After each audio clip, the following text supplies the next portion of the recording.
우리 오늘 말씀은 여호수아서 6장 1절부터 16절까지입니다. 여호수아 6장 1절부터 16절까지입니다. 우리 함께 교독하도록 하겠습니다. 여호수아서 6장 1절부터 16절까지입니다.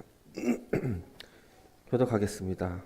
이스라엘 자손들로 말미암아 여리고는 굳게 닫혔고 출입하는 자가 없더라.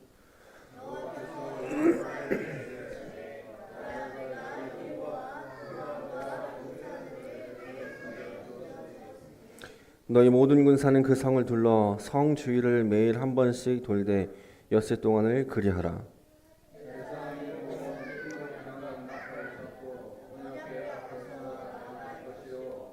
일곱째 날에는 그 성을 7번 돌며 제사장들이 양각 나팔을 길게 불어 그 나팔 소리가 너희에게 들릴 때에는 백성은 다 큰 소리로 외쳐 부를 것이라. 그리하면 그 성벽이 무너져 내리리니 백성은 각기 앞으로 올라갈지니라 하시매.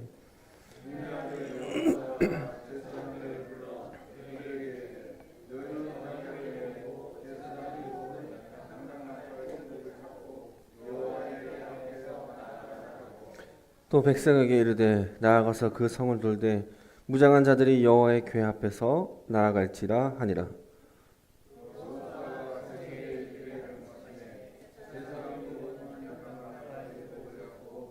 여호와 앞에서 나아가며 그 무장한 자들은 나팔 부는 제사장들 앞에서 행진하며 후구는 궤 뒤를 따르고 제사장들은 나팔을 불며 행진하더라.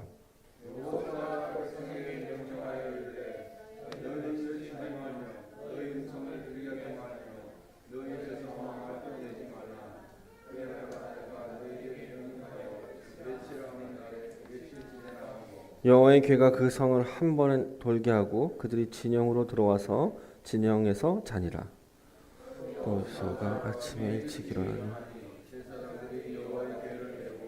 제사장 7은 양각 나팔 7을 잡고 여호와의 궤 앞에서 계속 행진하며 나팔을 불고 무장한 자들은 그 앞에서 행진하며 후구는 여호와의 궤 뒤를 따르고 제사장들은 나팔을 불며 행진하니라. 그 둘째 날에는 이같이 행하니라. 7째 날 새벽에 그들이 일찍 일어나서 전과 같은 방식으로 그 성을 7번 도니 그 성을 7번 돌기는 그날뿐이었더라.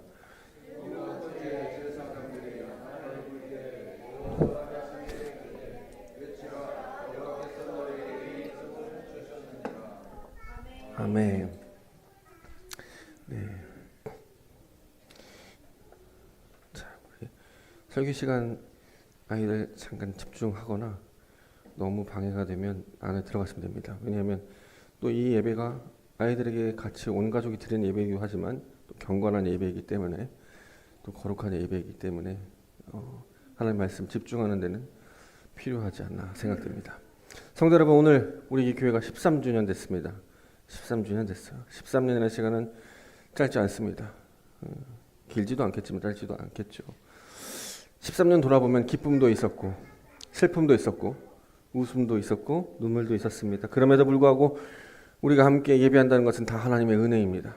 우리의 교회를 세상의 눈으로 보았을 때 어떻게 보일까 설교를 준비하면서 좀 고민해 봤는데, 세상의 눈으로 보면 솔직히 말씀드리면 성도가 많은 것도 아니고 웅장한 건물도 있는 것도 아니고 세상이 부러워할 만한 명예나 어떤 영향력을 가진 것도 아닙니다.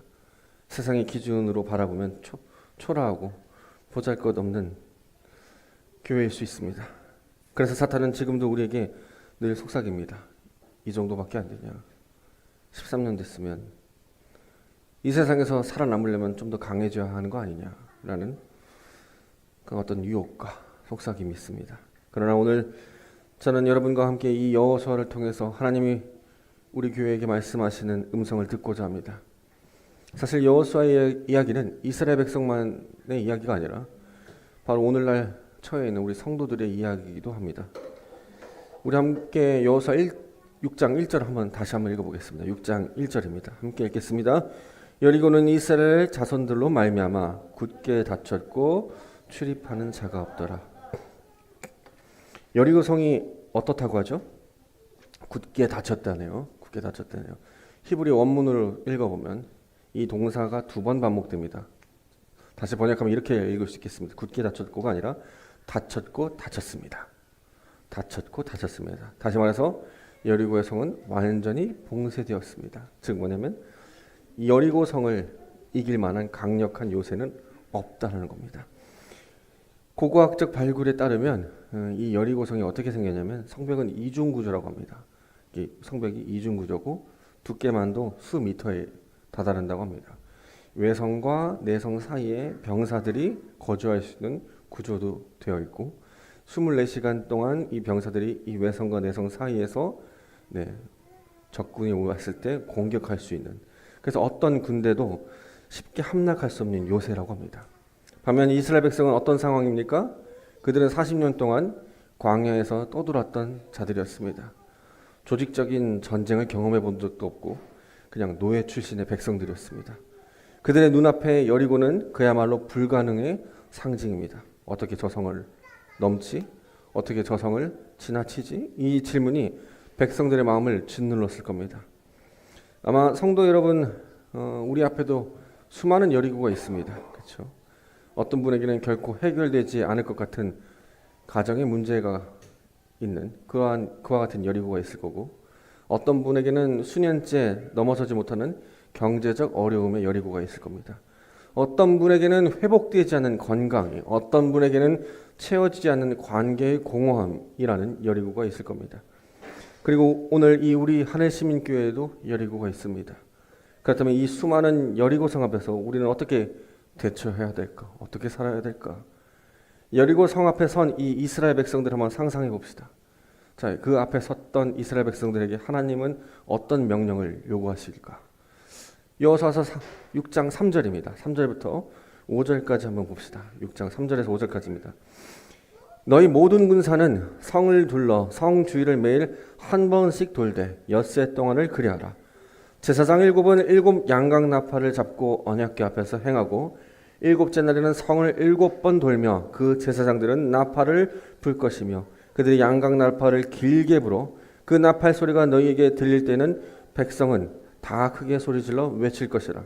그리하면 그 성벽이 무너져 내리리라. 이렇게 적혀 있습니다. 저는 이 명령을 처음 들었을 때, 이 처음 들었을 때의 여호수아가 어떤 마음이었을까, 어떤 표정이었을까 상상해 봅니다. 분명히 멈칫했을 겁니다. 무슨 소리를 하시는 거지? 그냥 돌기만 하면 성이 무너진다고? 그냥 돌기만 하면? 나팔 불고 소리 지르면 성벽이 무너진다고? 제가 대학교 때 선교단체 활동할 때 그 여리고성 돌면서 이게 기도한 것처럼 우리가 캠퍼스를 돌면서 기도했던 적이 있습니다.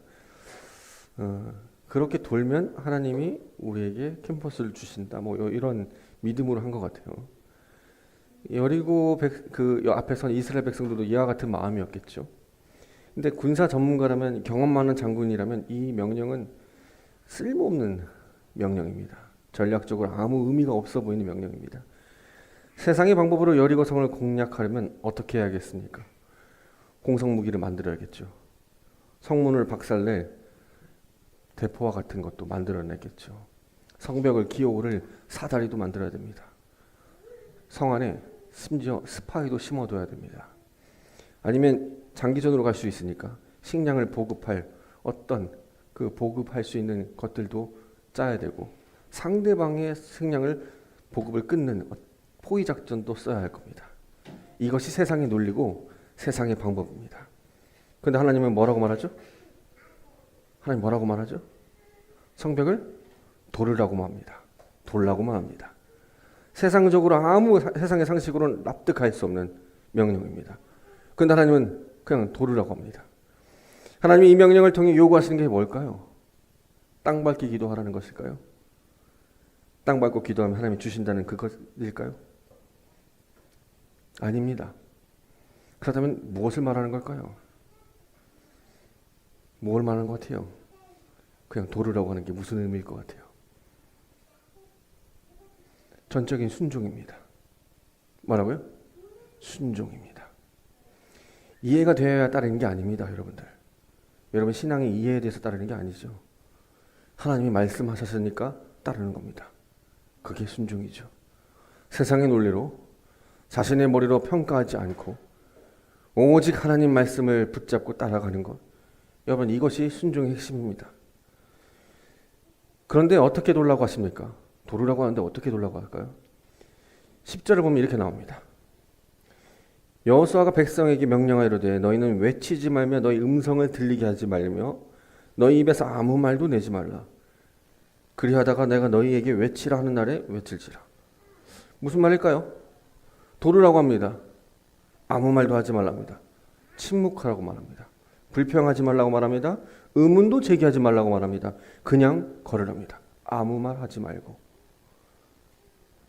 생각해 보십시오. 성벽 위에 여리고 군사들이 그냥 있겠습니까? 아무 말도 하지 않고 돌고 있는 이스라엘 백성을 보면서 여리고 군사들이 이렇게 말하지 않을까요? 비웃었을 겁니다. 조롱했을 거예요. 욕했을 겁니다. 이 어리석은 자들. 성을 돈다고 성이 무너지냐? 조롱하며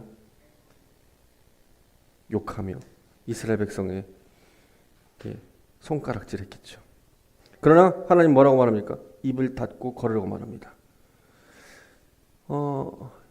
이 침묵이라는 신학적 의미가 세 가지가 있는데 기억하면 좀 좋을 것 같아요. 유용할 것 같습니다.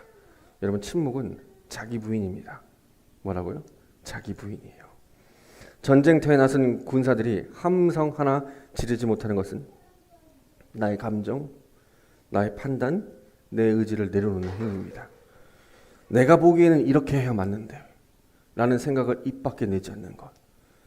교회 생활에서 목사는 이래야 되는데 저 신앙은 저렇게 해야 되는데 말을 하지 않는 것. 이게 자기 부인입니다. 예수님께서 이렇게 말씀하셨습니다. 자기를 부인하고 자기 십자가를 지고 나를 따르라. 명령과 정확히 맞닿아 있습니다.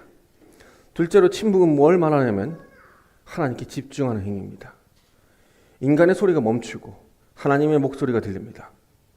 우리는 너무 많은 소리 속에 살아가고 있습니다. 세상의 뉴스, 타인들의 평가, 나의 두려움이 끊임없이 소리를 냅니다. 그 소리를 침묵하고 오직 하나님만을 바라보는 것, 이것이 이스라엘의 침묵이 가르쳐주는 영적 집중입니다. 세 번째로 침묵은 믿음의 선언입니다. 이스라엘 백성이 침묵 속에 걷는다는 것은 이 싸움이 내가 하는 게 아니라 하나님이 하신다는 고백입니다. 고대 전쟁에서 함성은 자신의 존재를 또 힘을 과시하는 겁니다.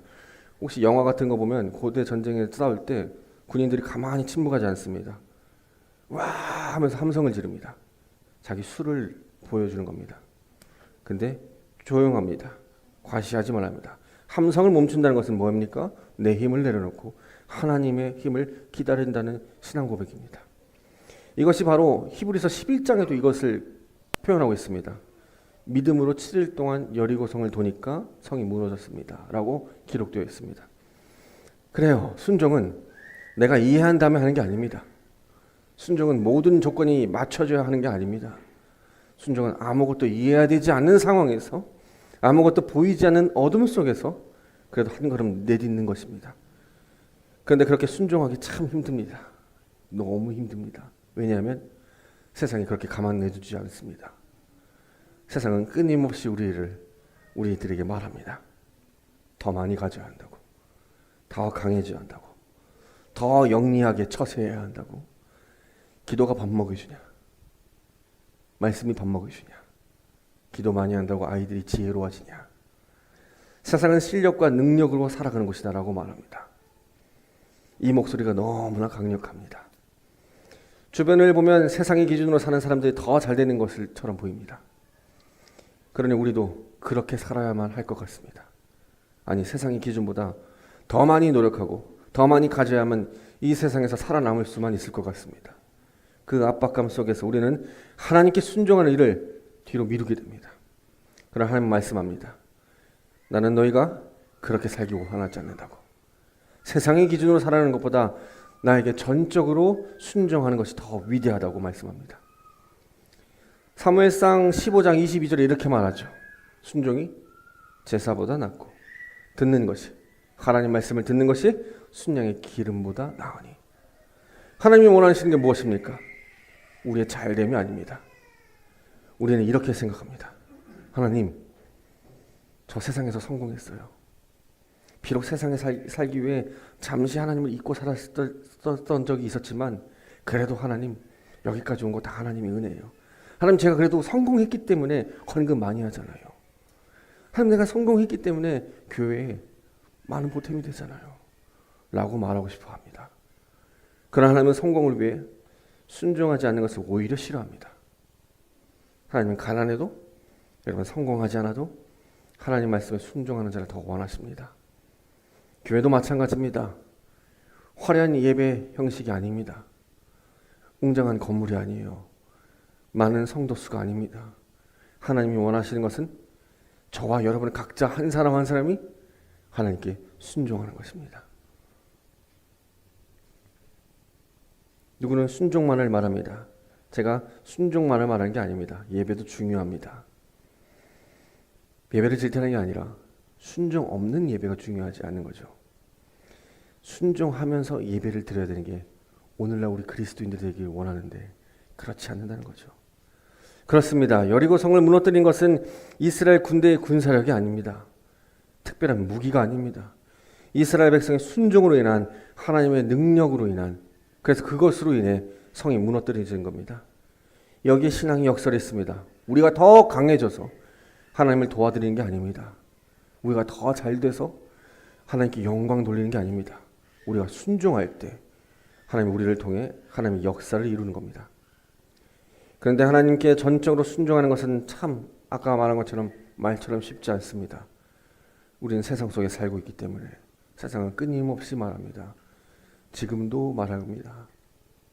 돈이 있어야 산다고, 힘이 있어야 산다고, 똑똑해야 산다고, 더 많이 가져야 산다고.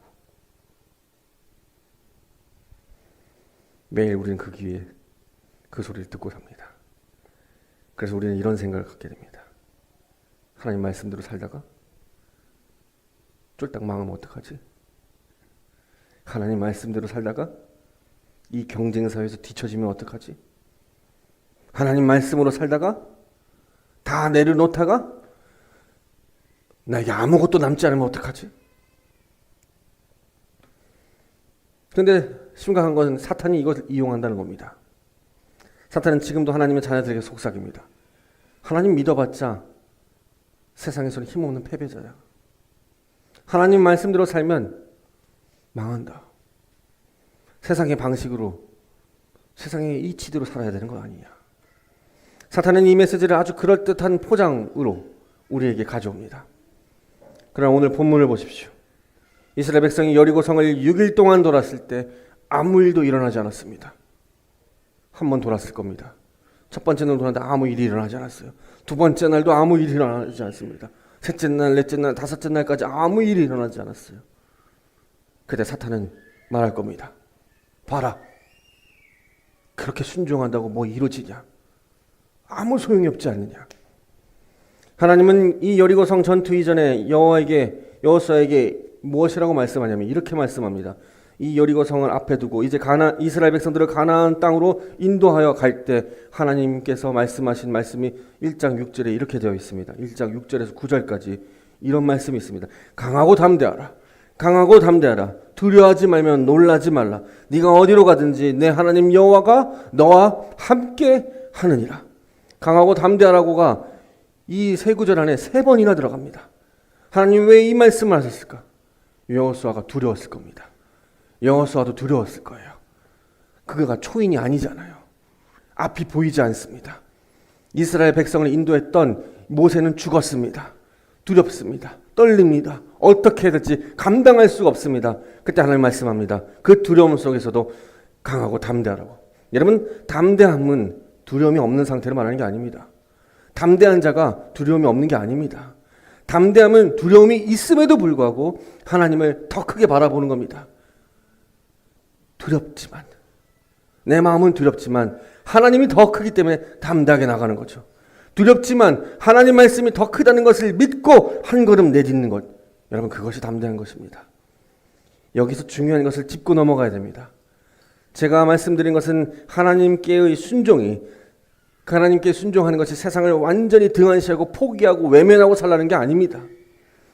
세상을 버리고 도피하라는 말이 아닙니다. 세상을 미워하라는 말도 아닙니다. 우리는 여전히 세상 속에서 일하고 공부하고 가정을 꾸리고 살아가고 있습니다. 그런데 그 삶의 기준이 세상이 아니라 하나님이어야 한다는 겁니다. 하늘 시민의 이 교회 이름처럼 이 하늘 시민이라는 뜻이 무엇일까요? 하늘의 가치로 이 땅을 살아가는 겁니다. 세상 속에 있지만 세상에 속하지 않는 자들, 세상을 살아가되 세상의 기준을 따라가지 않는 자들, 세상을 살아가되 하나님 기준으로 살아가는 사람들, 세상보다 하나님을 더 크게 보는 사람들, 이것이 이 하늘 시민의 정체인 겁니다.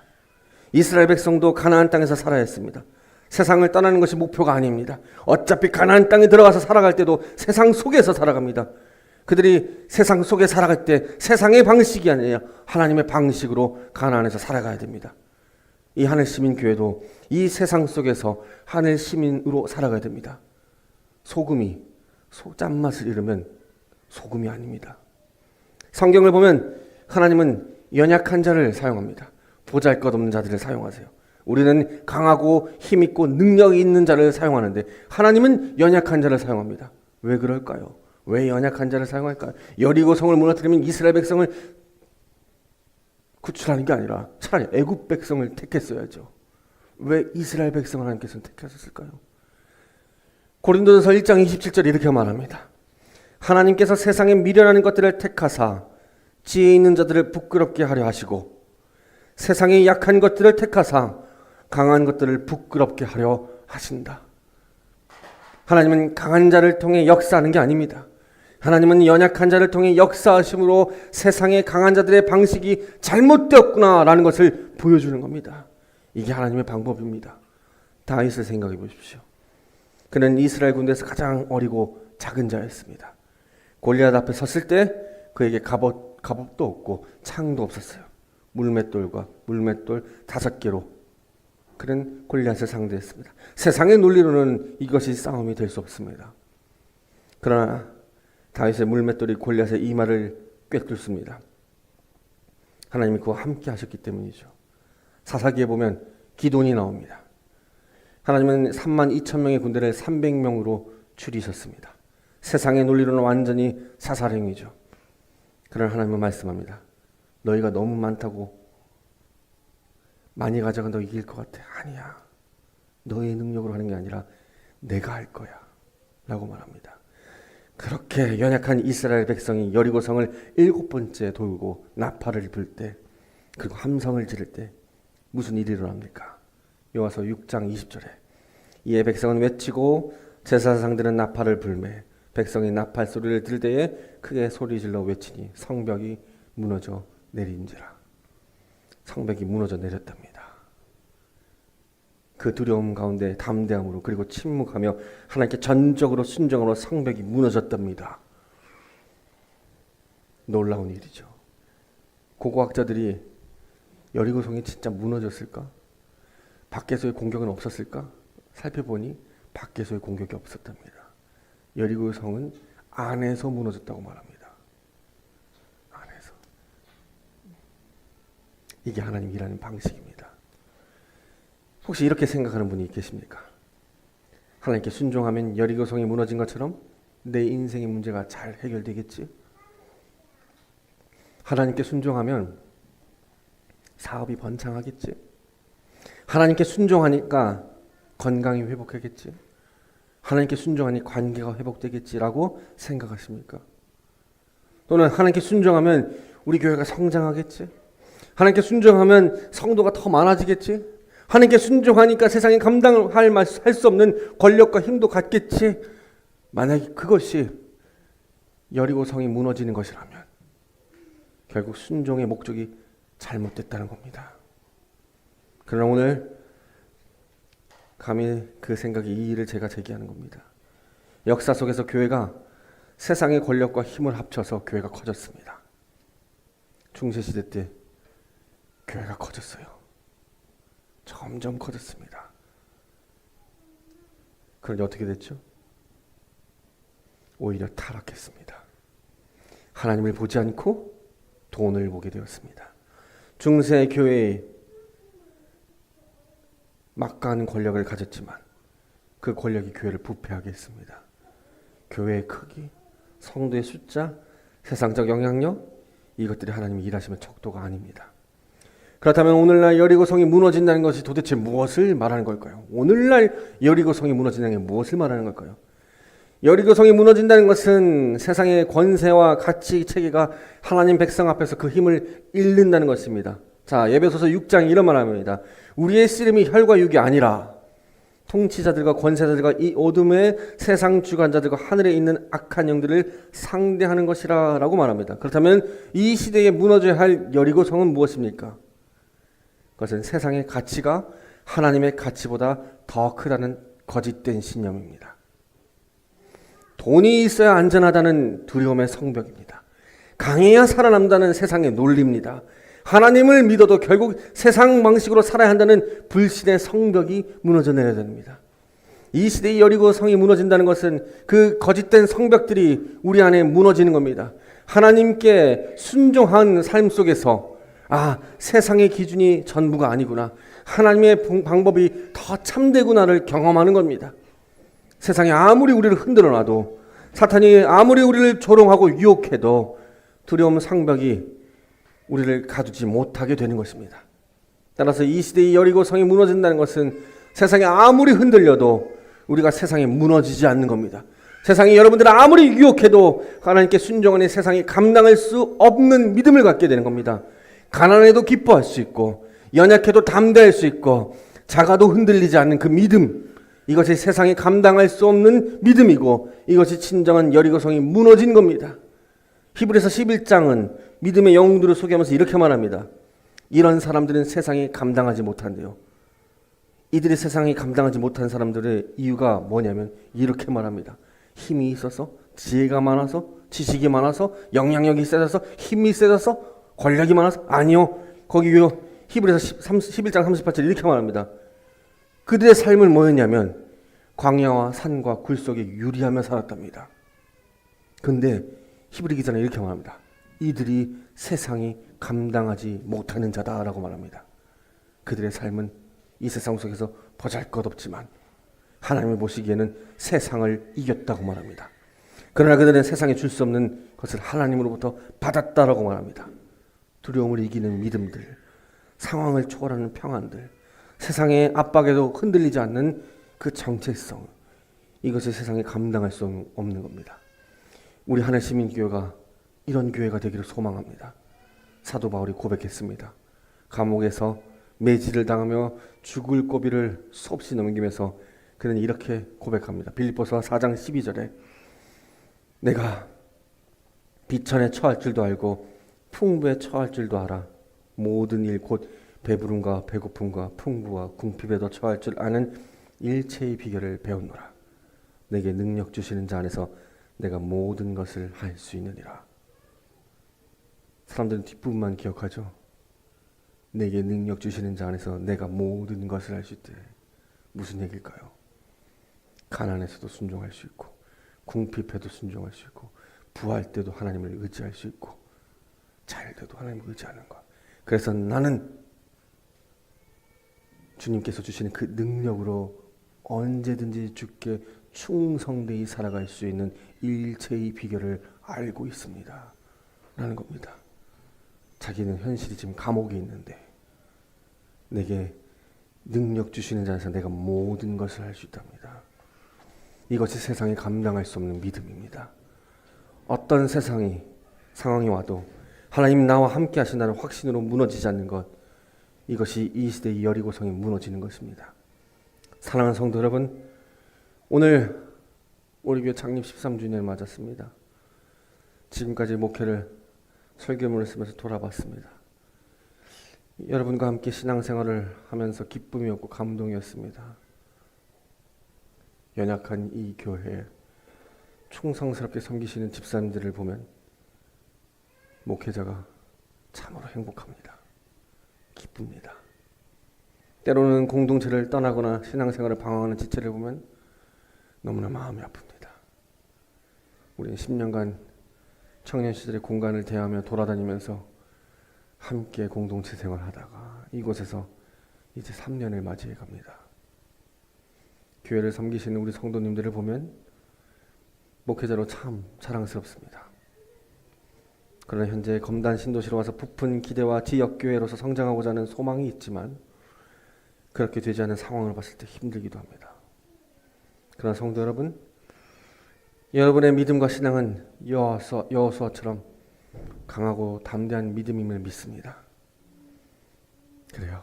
우리 하늘시민교회는 세상의 눈으로 볼 때는 작습니다. 성도가 많은 것도 아니에요. 교회 건물이 웅장하지도 않아요. 세상이 두려워할 만한 우리에게 명예와 영향력도 없습니다. 사탄은 지금도 이것들을 우리에게 들먹이며 속삭입니다. 이런 교회가 무슨 의미가 있겠냐고. 이 정도 가지고 뭘 할 수 있겠냐고. 포기하는 게 낫지 않냐고 라고 말합니다. 그러나 성도 여러분, 세상의 눈으로 교회를 바라보면 우리는 아무것도 없습니다. 그러나 믿음의 눈으로 보면 하나님이 우리와 함께 하십니다. 그리고 하나님이 함께 하신다는 것, 여러분 그것으로 충분합니다. 하나님 오늘 저와 여러분에게 도전하십니다. 세상의 눈으로 교회를 바라보지 말고 세상의 기준으로 우리의 신앙을 평가하지 말라고. 우리는 하늘 시민입니다. 우리에게는 세상이 흔들 수 없는 정체성이 있습니다. 우리의 기준은 세상이 아니라 하나님 말씀입니다. 바울이 고린도후서에 이렇게 고백합니다. 나의 여러 약한 것들에 대하여 자랑하리니 이는 그리스도의 능력이 내게 머물게 하려 함이라. 내가 약한 그때에 강함이라. 바울은 자신의 연약함을 자랑합니다. 왜냐하면 자신이 연약할 때 비로소 하나님의 능력이 온전히 드러나기 때문입니다. 우리 하늘시민교회의 연약함이 바로 하나님의 무대입니다. 우리가 작기 때문에 하나님이 크게 보이는 겁니다. 우리가 아무것도 없기 때문에 하나님의 모든 것 되십니다. 하나님은 오늘도 우리에게 동일한 말씀을 하십니다. 강하고 담대하고 두려워하지 말라. 내가 너와 함께한다. 여러분 이 말씀을 꽉 붙잡고 세상이 비웃어도 침묵하며 걷고 인내하면서 하나님이 명하시는 순간 믿음의 함성을 외치는 우리가 되길 원합니다. 성도 여러분, 우리는 어떤 상황이든지 여러분 오직 믿음과 순종으로 하나님만을 바라보길 원합니다. 여러분들 각자 주어진 자리에서 주어진 사명에서 묵묵히 흔들리지 않고 하나님 말씀에 전적으로 순종하는 것, 이것이 충성된 자입니다. 세상이 볼 때 아무것도 없어도 그 자리에서 충성되는 것. 우리가 걸어가는 이 모든 길을 하나님이 보고 계십니다. 하나님이 우리의 침묵을 들으십니다. 우리의 순종을 기억하십니다. 그리고 하나님이 우리를 언젠간 부르시는 그날 저는 고대합니다. 그날 주님 앞에 화려한 성적표를 드리는 게 아니라 하나님 내가 주님 잠깐 떠났지만 그래도 성공해서 교회 한 몇 개 줬어요. 이게 아니라 큰 건물을 지었다고 성도가 얼마나 많았다고 자랑하는 게 아니라 주님 내가 주어진 자리에서 순종하며 충성스럽게 걸어갔습니다. 주님 제가 하나님만 바라보며 왔습니다 라고 드리는 것. 그러면 주님이 우리에게 이 말을 하실 겁니다. 마태복음 25장 21절에 잘하였다 착하고 충성된 종아 너희가 적은 일에 충성하였으니 내가 많은 것을 네게 맡기리니 네 주인의 즐거움에 참여할지라.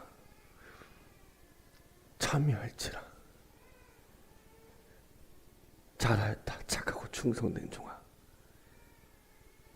너희가 작은 일에 충성되었기 때문에 나의 잔치에 참여해라. 성도 여러분 이것이 우리의 목표입니다. 세상이 크다 하는 교회가 아니라 하나님께 충성되는 교회. 세상이 성공했다는 신앙이 아니라 예수 잘 믿었더니 아파트 사고 차 사고 돈 많이 벌었다는 게 아니라 신앙을 잘 지켰더니 고난 가운데 역경 가운데 그렇게 걸어갔더니 하나님께서 나에게 착하고 충성된 종이라고 하시는 그 신앙, 여러분 이것을 위해 앞으로 걸어가는 여러분들 되길 바랍니다. 13주년 맞은 오늘 우리 함께 다시 한번 다짐합시다. 세상이 아무리 여러분 커 보여도, 세상이 아무리 우리를 흔들어도 우리는 세상의 눈이 아니라 믿음의 눈으로 하나님을 바라보는 것. 여러분 침묵 속에서도, 여러분 세상이 뭐라고 하든 간에 그 연약함 속에서도 여러분에게 주어진 하나님의 말씀을 굳게 붙잡고 순종하며 걸어가는 사랑스러운 주님의 귀한 자녀들 되시기를, 그렇게 그 고난 속에서도 가난하고 담대하게 걸어가시기를 주님의 이름으로 축복합니다. 기도하겠습니다.